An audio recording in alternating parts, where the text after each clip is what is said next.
श्री स्वामी समर्थ. नमस्कार सर्वांना. श्री स्वामी समर्थ कृपा या माझ्या यूट्यूब चॅनलवर सर्वांचं मनापासून खूप खूप स्वागत. तुमचा आजचा दिवस खूप सुखाचा, आनंदाचा आणि भरभराटीचा जावो हीच मी स्वामींच्या चरणी प्रार्थना करते आणि आज या नवीन व्हिडिओला सुरुवात करते. 25 जुलै 2026 वार आहे शनिवार आणि या दिवशी आलेली आहे आषाढी एकादशी. आणि आषाढी एकादशीपासून सुरू होतो तो म्हणजे चातुर्मास. आणि चातुर्मासाचा हा जो काळ असतो ना, तो भगवंताला प्रसन्न करून घेण्याचा सुवर्ण काळ मानला जातो. धार्मिक मान्यतेनुसार या काळात भगवान श्री विष्णू क्षीरसागरात योगनिद्रा धारण करतात. त्यामुळे चातुर्मासाचा हा काळ जप, तप, व्रत, दान, सेवा, स्वाध्याय आणि आत्मचिंतन यासाठी अत्यंत शुभ मानला जातो. त्याचबरोबर या काळात आपण जी काही व्रत करतो त्याचं आपल्याला खूप जास्त पटीने पुण्यफळ प्राप्त होत असतं. कारण या काळात सर्वच जण व्रतवैकल्य करत असतात. त्यामुळे संपूर्ण वातावरण हे सकारात्मकतेने भरलेलं असतं. तर या चातुर्मासात आपल्याला आपल्या कुळदेवीसाठी एक व्रत करायचं आहे. आपली जी कुलदेवता असते तर तिच्या नावाने हे व्रत आपल्याला करायचं आहे. तर हे व्रत कोणतं आहे, ते कसं करायचं आहे याबद्दलची माहिती मी तुम्हाला आज या व्हिडिओमध्ये सांगणार आहे. यासाठी तुम्ही व्हिडिओ शेवटपर्यंत पहा. चॅनलवर नवीन असाल तर चॅनलला सबस्क्राईब करा आणि असेच माहितीपूर्ण व्हिडिओ पाहण्यासाठी बेल आयकॉनला देखील प्रेस करा. तर हे जे व्रत आहे जे आपल्याला आपल्या कुळदेवीच्या नावाने करायचं आहे, तर त्या व्रताचं नाव आहे हळदी कुंकुवाच्या स्वस्तिकचं व्रत. आता या व्रताला सुरुवात कधीपासून करायची, तर बघा चातुर्मासात हे व्रत केलं जातं आणि आषाढी एकादशीपासून चातुर्मासाला सुरुवात होणार आहे. तर आषाढी एकादशीपासून म्हणजेच देवशयनी एकादशीपासून या व्रताला सुरुवात करायची आहे आणि कार्तिकी एकादशीपर्यंत हे व्रत आपल्याला करायचं आहे किंवा कार्तिकी पौर्णिमेपर्यंतही तुम्ही हे व्रत करू शकता. पण काही कारणास्तव जर तुम्हाला आषाढी एकादशीपासून या व्रताला सुरुवात करणं शक्य झालं नाही, तर तुमची जी काही अडचण असेल त्याचं निवारण झाल्यानंतर कधीही तुम्ही या व्रताला सुरुवात करू शकता. कारण संपूर्ण चातुर्मास हा अत्यंत शुभ काळ मानला जातो.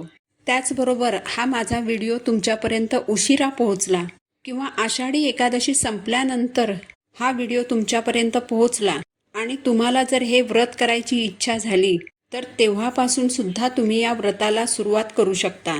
कारण हे अतिशय साधं आणि सोपं व्रत आहे. या व्रतासाठी आपल्याला कोणताही उपवास करण्याची गरज नाही. हे हळदी कुंकुवाच्या स्वस्तिकचं व्रत करण्यासाठी तुम्हाला कोणतीही वेगळी पूजा मांडणी करायची नाही. हे जे व्रत आहे हे तुम्ही सकाळच्या सात्विक वेळेमध्ये केले तर अतिशय उत्तम. यासाठी सकाळी उठल्यानंतर स्वच्छ स्नान करायचं आहे.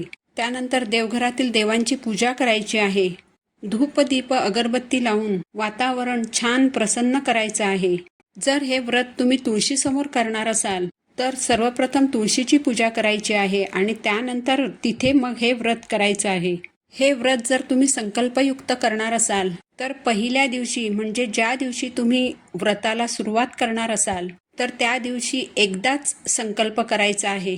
यानंतर तुम्हाला एक छोटा पाट घ्यायचा आहे आणि 2 वाट्या घ्यायच्या आहेत. तर देवघरासमोर हा पाट तुम्हाला ठेवायचा आहे आणि ज्या 2 वाट्या घेतल्या आहेत त्यातील एका वाटीमध्ये हळद घ्यायची आहे आणि दुसऱ्या वाटीमध्ये कुंकू घ्यायचं आहे. नंतर या दोन्ही वाट्यांमध्ये थोडंसं पाणी टाकून एका वाटीमध्ये हळदीची पेस्ट बनवायची आहे आणि दुसऱ्या वाटीमध्ये कुंकवाची पेस्ट बनवायची आहे. आणि यानंतर या हळदी कुंकवाच्या पेस्टने तुम्हाला देवघरासमोर ठेवलेल्या पाटावर 2 स्वस्तिक चिन्ह काढायची आहेत. पहिलं स्वस्तिक चिन्ह हे तुम्हाला हळदीने काढायचं आहे आणि त्याच्या शेजारी दुसरं स्वस्तिक चिन्ह हे तुम्हाला कुंकवाने काढायचं आहे. दोन्ही स्वस्तिकमध्ये 4-4 टिंब द्यायचे आहेत आणि दोन्ही स्वस्तिकच्या एकाच बाजूला 2 रेषा काढायच्या आहेत. दोन्ही स्वस्तिकच्या बाजूला तुम्हाला कुंकवाने रेषा काढायच्या आहेत. यानंतर दोन्ही स्वस्तिकची तुम्हाला पूजा करून घ्यायची आहे. दोन्ही स्वस्तिकवर हळद, कुंकू, अक्षता, फूल अर्पण करायचं. धूप, दीप, अगरबत्तीने ओवाळायचं आहे. दोन्ही हात जोडून नमस्कार करायचा आणि माता लक्ष्मीचं आणि भगवान विष्णूंचं स्मरण करायचं आहे.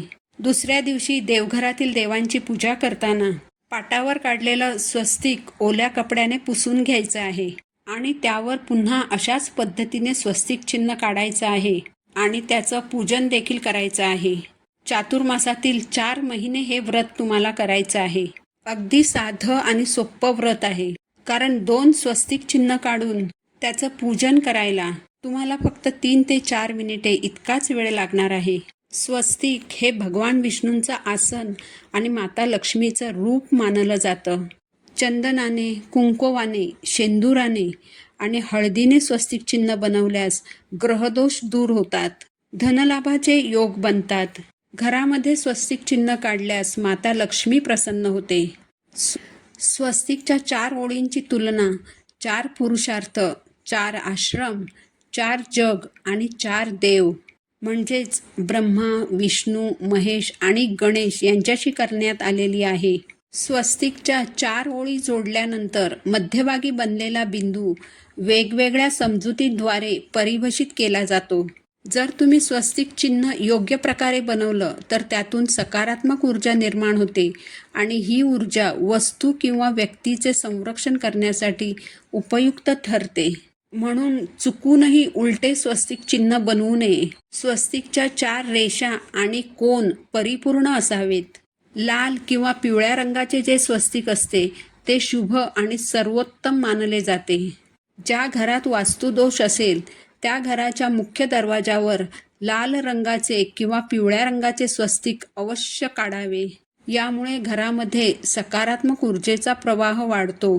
हे हळद कुंकू स्वस्तिकचं व्रत केल्याने माता लक्ष्मी आपल्या घरामध्ये स्थिर राहते. हळद आणि कुंकुवाने काढलेले हे 2 स्वस्तिक म्हणजे भगवान विष्णू आणि माता लक्ष्मीचं प्रतीक म्हणून काढली जातात. त्यामुळे हे व्रत केल्याने आपल्याकडून भगवान विष्णू आणि माता लक्ष्मीची सेवा घडत असते.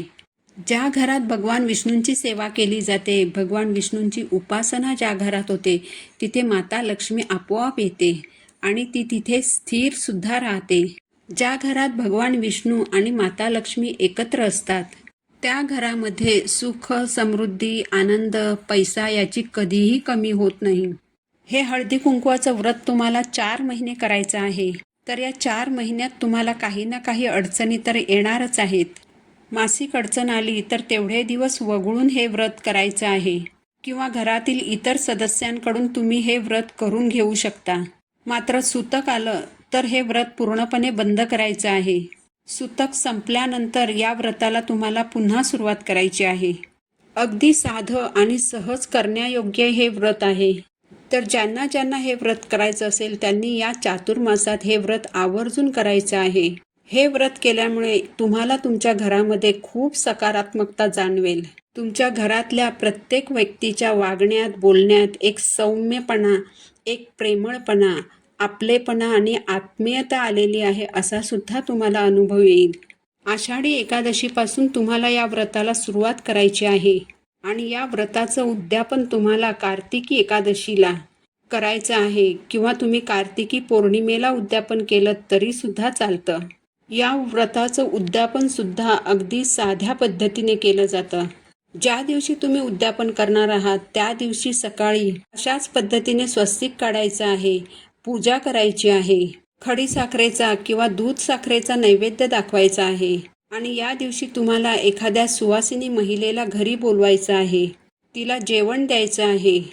जेवणामध्ये एखादा गोड पदार्थ आवर्जून बनवायचा आहे आणि त्यानंतर त्या सुवासिनी महिलेची ओटी भरायची आहे.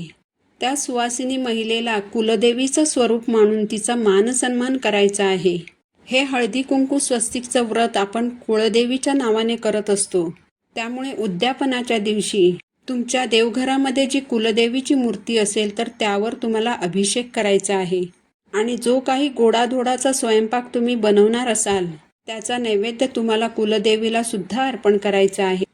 तर अशा अगदी साध्या आणि सोप्या पद्धतीने तुम्हाला या व्रताचं उद्यापन करायचं आहे. तर या चातुर्मासात हे हळदी कुंकू स्वस्तिकचं व्रत तुम्ही नक्की करा. ही माहिती जर तुम्हाला आवडली असेल तर व्हिडिओला लाईक करा, चॅनलला सबस्क्राईब करा. पुन्हा भेटू अशाच एका नवीन माहितीपूर्ण व्हिडिओसोबत. तोपर्यंत सर्वांना श्री स्वामी समर्थ.